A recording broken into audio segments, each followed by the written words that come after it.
പിന്നെ ഇപ്പത് ഞങ്ങൾ 2 ദിവസം മുമ്പ് ഫോർട്ട് കൊച്ചിയിൽ പോയിട്ടൊരു സോഫ ഷാമ്പു വാഷ് ചെയ്ത് കൊടുത്തായിരുന്നു. അപ്പൊ ഞങ്ങള് കുറച്ച് കാര്യങ്ങൾ പറഞ്ഞു കൊടുത്തിട്ടുണ്ടായി. ഇത് ചെയ്ത് കഴിയുമ്പോ ഇന്ന പോലെ ചെയ്യണം, ഇത് ഞങ്ങൾ പറയണ പോലെയൊക്കെ വെക്കണം എന്നൊക്കെ പറഞ്ഞിട്ടുണ്ടായി. അവരത് കേട്ടില്ല. അവരവരുടെ ഇഷ്ടത്തിന് അങ്ങോട്ട് ഉപയോഗിച്ചെന്ന് വെച്ചാൽ ഉപയോഗിക്കണോണ്ട് ഞങ്ങൾ പരിധി സമയം 2 മണിക്കൂർ 3 മണിക്കൂർ ഞങ്ങൾ പറഞ്ഞിട്ടുണ്ടായി. അതല്ലാതെ കുറച്ച് കാര്യങ്ങൾ ഞങ്ങൾ പറഞ്ഞു കൊടുത്തിട്ടുണ്ടായി. അതവര് ചെയ്തില്ല. ഞങ്ങൾ ചെന്ന് ചെക്ക് ചെയ്തപ്പോൾ ഞങ്ങൾ കണ്ടത്, ചോദിച്ചപ്പോൾ പറഞ്ഞത് ചെയ്തിട്ടുണ്ടായെന്നാണ് പറഞ്ഞത്. പക്ഷെ ഞങ്ങൾ ചെന്ന് ചെക്ക് ചെയ്ത് കഴിഞ്ഞപ്പോൾ, ചോദിച്ചു കഴിഞ്ഞപ്പോൾ അവിടുത്തെ സർവൻറ്റിനോട് ചോദിച്ചപ്പോൾ ഒരു കാര്യം പറഞ്ഞു. അതാണ് പറയണത്. ഞാൻ എൻ്റെ വീഡിയോയിൽ ഞാൻ അങ്ങനെ പറയൂലേ, ഞങ്ങൾ പറയണത് കേൾക്കണോട്ടാന്ന്. അത് കേൾക്കുമ്പോൾ അഹങ്കാരത്തോടെ പറയണേന്ന് ഓർക്കുള്ളൂ. അതല്ല കാര്യം. ഞങ്ങൾ പറയണ കാര്യം ഒന്ന് കേട്ടിരുന്നെങ്കിൽ അങ്ങനെ ചെയ്ത് കഴിയുമ്പോൾ ബാഡ് സ്മെല്ല് വരില്ലായിരുന്നു. ഇത് ഞാൻ ഗ്യാരണ്ടി കൊടുത്തിട്ടുണ്ടായ വർക്കാണ്. അത് അങ്ങനത്തെ ഒരു ചെറിയൊരു കൺജസ്റ്റഡ് ആയിട്ടുള്ള ഒരു ഇടുങ്ങിയ മുറിയായിരുന്നു.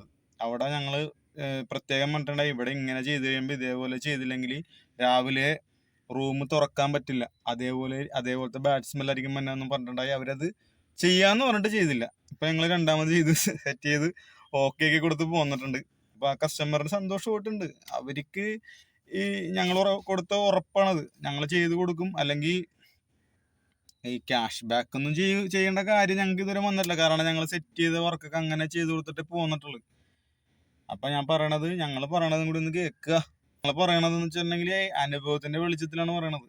ഈ ഷാമ്പു വാഷിംഗ് എന്നൊക്കെ പറയണത് തമാശകളിയല്ല. അത് കറക്റ്റ് ആയിട്ട് ചെയ്തില്ലെങ്കിൽ നിങ്ങളുടെ സോഫ, എന്ത് സോഫയാണെങ്കിലും ശരിയാണ്, അത് എടുത്ത് കളയേണ്ടി വരും. അതിപ്പോ അറിയാൻ പാടില്ലാത്തവരെ കൊണ്ട് ചോദിച്ചിട്ടുണ്ടെങ്കിൽ ഇപ്പൊ അവർ ബാഡ് സ്മെല്ല് വന്ന് എന്ത് ചെയ്യണമെന്ന് വെച്ചിട്ടുണ്ടെങ്കിൽ പുതിയ ടീമിനൊന്നും അറിയാൻ പറ്റൂല ചിലപ്പോ. അപ്പൊ എന്ത് ചെയ്യണം? അങ്ങനെ ഇപ്പൊ വേറെ ആരെങ്കിലും കൊണ്ട് ചെയ്യിച്ചെന്ന് വിചാരിക്കും. ഇപ്പൊ നിങ്ങൾ വർക്ക് ചെയ്ത് പോയി, അങ്ങനെ ബാഡ് സ്മെല്ല് വന്ന് അവർ ഉത്തരവാദിത്തപ്പെട്ടത് നമുക്കിത് തിരിച്ച് നമ്മളെ വിളിച്ചിട്ട് റെസ്പോണ്ട് ചെയ്യാനുള്ള അവർ വന്നില്ല, അല്ലെങ്കിൽ അവർക്ക് അറിയില്ല എന്താ ചെയ്യണമെന്ന് പറയണമെങ്കിൽ നമ്മളോട് പറഞ്ഞിട്ടുണ്ടെങ്കിൽ നമ്മൾ വന്നത് ക്ലിയർ ചെയ്ത് തരും. അതിൽ വേറെ കുഴപ്പമൊന്നുമില്ല കേട്ടോ. ഇപ്പൊ നമ്മൾ ചെയ്ത വർക്കല്ല, ഇപ്പൊ വേറൊരു ടീം ചെയ്ത വർക്കാണെന്ന് വിചാരിക്കട്ടെ.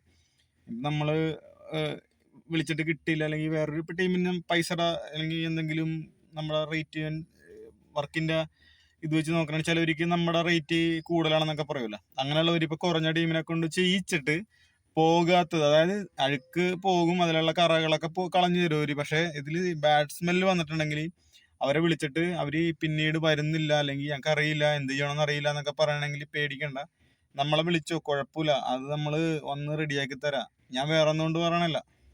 ഞങ്ങളത് റെഡിയാക്കി കഴിയുമ്പോൾ നിങ്ങൾ മറ്റുള്ളവരോട് പറയണം, നല്ലൊരു ടീമിനെ കൊണ്ട് തന്നെ ചെയ്യുക.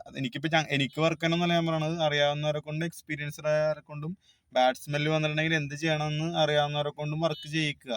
ഗ്യാരണ്ടി ചോദിക്കുക, ഉറപ്പ് ചോദിക്കുക, അങ്ങനെയുള്ളവരെ കൊണ്ട് വർക്ക് ചെയ്യിക്കുക. അതേ എനിക്ക് പറയാനുള്ളത് നിങ്ങളോട്. പിന്നെ ഈ ഷാമ്പു വാഷിംഗ് എന്ന് പറയണത് തമാശകളിയല്ല. അതിൽ ഒരുപാട് കാര്യങ്ങൾ ചെയ്തില്ലെങ്കിൽ ഒരുപാട് പ്രശ്നങ്ങളുണ്ടാവും.